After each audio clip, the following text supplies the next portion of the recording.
இறைவனை தேடுவது எங்களுக்கு வணக்கம். நமக்கு ஏற்கனவே தெரியும் இந்த தவக்காலத்தின் பொழுது நம்ம அல்லேலூயா சொல்ல மாட்டோம் அப்படின்னு. ஆனா எதற்காக அல்லேலூயா சொல்ல மாட்டோம் அப்படின்றத நம்ம தெரிஞ்சுக்கணும். அதற்கு பிறகாக இந்த அல்லேலூயா சொல்லக்கூடிய அர்த்தம் என்ன, மேலும் நம்ம இந்த அல்லேலூயா சொல்லாம இருக்கணும் அப்படின்னு நம்மளுடைய திருச்சபை சொல்றதுக்கு பின்னாடி இவ்வளவு ஆழமான ஒரு அர்த்தம் இருக்குதா? இதே போன்ற கத்தோலிக்கம் சம்பந்தப்பட்ட பல கேள்விகளுக்கு உங்களுக்கு 8 நிமிடத்துல பதில் தெரியணும் அப்படின்னு நினைச்சீங்க அப்படின்னா, இதுவரைக்கும் நம்மளுடைய சேனலை சப்ஸ்கிரைப் பண்ணாம இருக்கீங்க அப்படின்னா சப்ஸ்கிரைப் பண்ணிக்கங்க, அந்த பெல் பட்டனையும் அழுத்திக்கங்க. அப்பதான் நம்ம ஒவ்வொரு சனிக்கிழமையும் போடக்கூடிய வீடியோ உங்களை வந்து சேரும். உங்களுடைய வாட்ஸ்அப் ஸ்டேட்டஸ்ல வைக்கிற மாதிரி தினம்தோறும் இவ்வளி அடிப்படையிலான அருமையான கத்தோலிக்கம் சம்பந்தப்பட்ட கார்ட்டூன்ஸ் உங்களுக்கு வேணும், சின்ன வயசுல இருந்து பெரியவர்கள் வரைக்கும் பார்த்து என்ஜாய் பண்ணக்கூடிய கார்ட்டூன்ஸ் வேணும் அப்படி டூன்ஸ் கேத்தலிக் அப்படின்ற வாட்ஸ்அப் சேனல்ல இணைந்து பயன்பெறும். இந்த வாட்ஸ்அப் சேனல்ல ஜாயின் பண்ணணும் அப்படின்னா ஸ்கிரீன்ல தெரியக்கூடிய QR கோடை ஸ்கேன் பண்ணுங்க, இல்லைன்னா டிஸ்கிரிப்ஷன்ல இருக்க லிங்க் கிளிக் பண்ணி ஜாயின் பண்ணுங்க.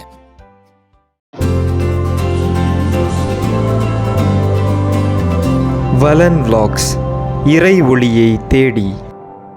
அன்புக்குரியவர்களே, இன்றைக்கு நம்ம வாழ்ந்து கொண்டு இருக்கிற காலத்துல பார்த்தோம் அப்படின்னா எங்க பார்த்தாலும் சத்தம். இன்னும் குறிப்பா நம்ம சொல்லணும் அப்படின்னா நம்மளுடைய சமுதாயத்துல நடக்கக்கூடிய பல அவலங்கள், கொடூரங்கள், இது எல்லாத்தையும் நம்ம மிகவும் எளிமையாக கடந்து செல்லக்கூடியவர்களாகவும் மறந்து போகக்கூடியவர்களாகவும் நம்ம மாறிக்கிட்டு இருக்கிறோம். திடீர்னு ஒரு படம் ரிலீஸ் ஆகுது அப்படின்னா நம்மளுடைய கவனம் சிதறக்கூடியதாக இருக்குது. நம்ம இதை கடந்து செல்றோம், இதை மறந்து செல்றோம் அப்படின்றது மிகவும் ஒரு மன வருத்தத்திற்குரிய விஷயமாக இருக்குது. அல்லேலூயா ஏன் சொல்லக்கூடாது அப்படின்றத விட்டுட்டு நீ என்னப்பா சமூக அவலங்களை எல்லாம் பத்தி பேசிக்கிட்டு இருக்கிற அப்படின்னு நீங்க கேட்டீங்க அப்படின்னா இதுக்கு எல்லாத்துக்கும் ஒரு கனெக்ஷன் இருக்குது. அப்ப இந்த அல்லேலூயா அப்படின்ற வார்த்தையினுடைய பயன்பாட்டை நம்ம தெரிஞ்சுக்கணும் அப்படின்னா இந்த வார்த்தைக்கான நம்மளுடைய அர்த்தம் நமக்கு முழுமையா தெரிஞ்சிருக்கணும். அப்போ இந்த அல்லேலூயா அப்படின்னு சொல்லக்கூடியது எபிரேய வார்த்தையாக இருக்குது.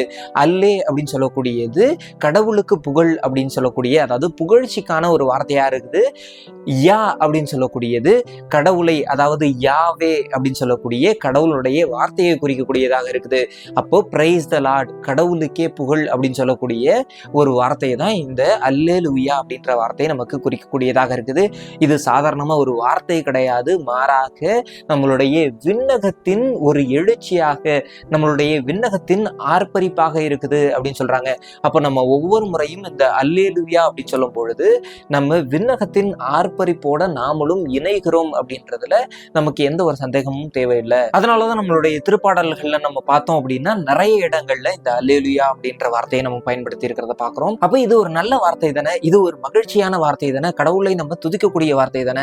இந்த வார்த்தையை எதற்காக நம்ம இந்த 40 நாட்கள் இந்த தவக்காலத்துல நம்ம எதற்காக சொல்லக்கூடாது அப்படின்னு சொல்றாங்க. நம்ம ஏற்கனவே இந்த தவக்காலத்தை பற்றி பேசும்பொழுது தவக்காலம் அப்படின்னு சொல்லக்கூடியது நம்மை ஒரு சோகத்துக்கு உள்ளாக்கக்கூடிய ஒரு காலம் கிடையாது, மாறாக நமது மனமாற்றத்திற்கான காலம் அப்படின்றத நம்ம தெளிவுபடுத்தணும். அப்போ இந்த காலம் வந்து ஒரு சோகத்தின் காலம் இல்லை அப்படின்னு சொன்னா நம்ம மகிழ்ச்சியான வார்த்தையை நம்ம பயன்படுத்தலாம்ல அப்படின்ற ஒரு கேள்வி நமக்கு வரும். அப்ப இங்கதான் நம்ம தெளிவா புரிஞ்சுக்கணும், நம்மளுடைய திருச்சபை அப்படின்னு சொல்லக்கூடியது நம்ம மகிழ்ச்சியா இருப்பதை ஒரு நாளும் தடுக்கிறது கிடையாது, மாறாக நம்மளுடைய போலித்தனமான மகிழ்ச்சி அப்படின்னு சொல்லக்கூடியதற்கு எதிரானதாக இருக்குது அப்படின்றத நம்ம இங்க புரிஞ்சுக்கணும். அப்ப இந்த போலித்தனமான மகிழ்ச்சி அப்படின்னு சொல்லக்கூடியது என்னது, எல்லா நேரத்திலையும் நம்ம சிரிச்சுக்கிட்டு இருக்கிறது மகிழ்ச்சி கிடையாது, அல்லது நம்மளுடைய வாழ்க்கையில எந்த கவலைகளுமே இல்லை, எந்த ஒரு வழிகளுமே இல்லை அப்படின்னு சொல்லக்கூடியது மகிழ்ச்சியா அப்படின்னு கேட்டா அதுவும் மகிழ்ச்சி கிடையாது. அப்போ உண்மையான மகிழ்ச்சி அப்படின்னு நமக்கு நம்மளுடைய திருச்சபை சொல்லக்கூடியது என்ன அப்படின்னு நம்ம பார்த்தோம் அப்படின்னா நம்மளுடைய வழிகளையும் துன்பங்களையும் நான் முழுமையாக ஏற்றுக்கொள்கிறேன், அதை நான்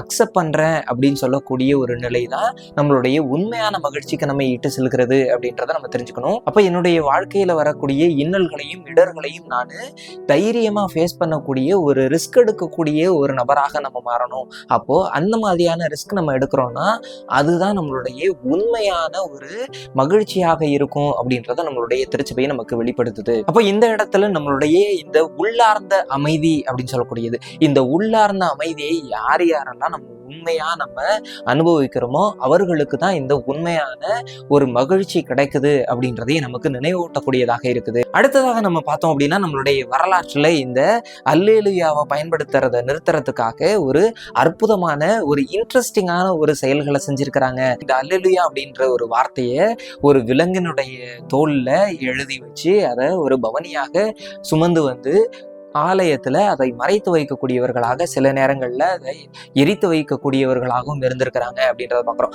அப்போ இது நமக்கு நினைவுபடுத்தக்கூடியது என்ன அப்படின்னா, மொத்தமாவே அவங்க அல்லேலூயா அப்படின்றத குழி தோண்டி புதைச்சிட்டாங்க, இல்லை எரிச்சிட்டாங்க அப்படின்றது கிடையாது. மாறாக சிறிது காலம் நாங்கள் ஏற்கனவே இந்த தவக்காலத்தின் தொடக்கத்திலேயே நாங்கள் இந்த அல்லேலூயா அப்படின்றத மிஸ் பண்ணக்கூடியவர்களாக இருக்கிறோம் அப்படின்றத நினைவுபடுத்தக்கூடிய ஒரு சிம்பாலிக் சைனாக இருக்குது. அப்போ ஒரு ஏக்கம் நமக்கு இருக்குது அல்லது நமக்கு ஒரு தாகம் இருக்குது அப்படின்னு சொன்னாதான் அதற்கு பிறகாக நமக்கு அது கிடைக்குது அப்படின்னா அது ஒரு நமக்கு ஸ்பெஷலான ஒரு மொமெண்டா இருக்கும்.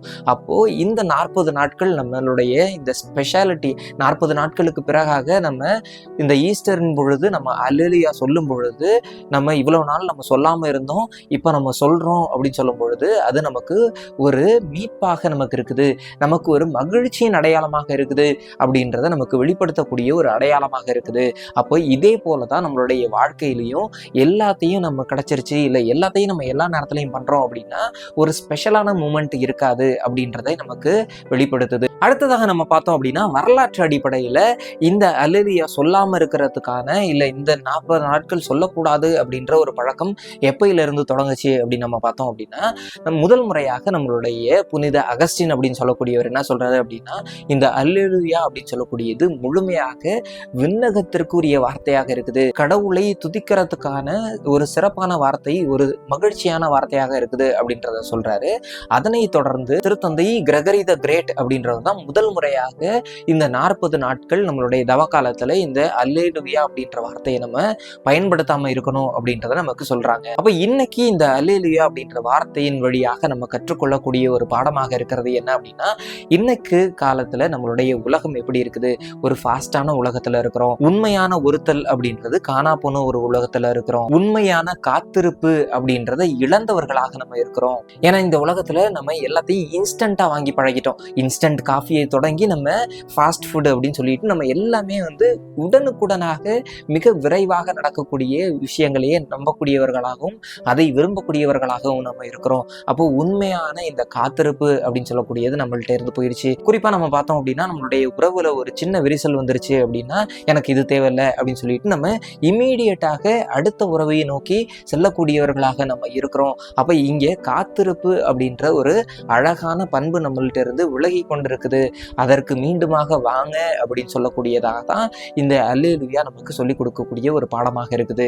அன்புக்குரியவர்களே, நம்மளுடைய காணொலியோட நிறைவு கொண்டோம். அதே மாதிரி நம்மளுடைய தவக்காலத்தினுடைய நிறைவுலையும் நம்ம இருக்கோம். அப்ப இந்த நாட்கள்லயாவது என்னை நான் முழுமையாக நான் தூய்மைப்படுத்தணும், கடவுளோடு நான் நெருக்கமாக இருக்கணும், அதற்கு நான் என்ன பண்ணணும் அப்படின்னு நம்ம பார்த்தோம் அப்படின்னா, நம்மளுடைய சோஷியல் மீடியா யூசேஜ் டைமை நம்ம கொஞ்சம் கம்மி பண்ணிட்டு அட்லீஸ்ட் 10 நிமிடங்களாவது நம்ம கடவுளோட அமைதியாக அமர்ந்து கடவுளோடு பேசக்கூடியவர்களாக நம்ம இருப்போம். அப்போ கடவுள் நம்மள்ட்ட இருந்து எதிர்பார்க்கறது அப்படின்னு சொல்லக்கூடியது பெர்ஃபெக்டான பிரேயர் கிடையாது, மாறாக உண்மையான ஒரு ஜெபத்தை எதிர்பார்க்கிறாரு. நான் உண்மையிலேயே மனம் உவர்ந்து ஒரு 10 நிமிஷம் நான் ஜெபிக்கிறேன் அப்படின்னாலுமே அது ஒரு நல்ல ஜெபமாக, கடவுள் கேட்கக்கூடிய ஒரு ஜெபமாக மாறுகிறது அப்படின்றத நம்ம புரிஞ்சுக்கணும். அதனால இயேசுனுடைய உயிர்ப்பிற்காக நம்மை நாமே முழுமையாக தயாரிப்போம்.